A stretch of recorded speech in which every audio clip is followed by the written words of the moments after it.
Sometimes in the classrooms here, it's nice to kind of feel like a third grader again. The teachers are really good at modeling. I step into class and I remember what it's like to be excited to learn and to enjoy the content and have it delivered in a way that's hands-on and fun and engaging, and getting to see what is inside of you that God has gifted you with to be a great teacher. And every semester that you're here, you're going to be in a school seeing what it's like to be a teacher. And we get to see you in the classroom and work with you while you're even teaching students to grow into these wonderful, inspiring teachers. The School of Education here at Johnson University, I think, is one of the best.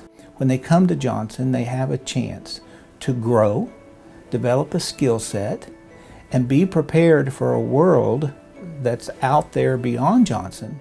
Every student that leaves with early childhood or with K-5 leave also with an initial license in K-12 ESL. That's important. We serve many, many children in the ESL programs in our public schools. Johnson has really prepared me to step into the lives of children and meet them where they're at with love and grace to show them that they matter and that there's a lot of hope for them in the world.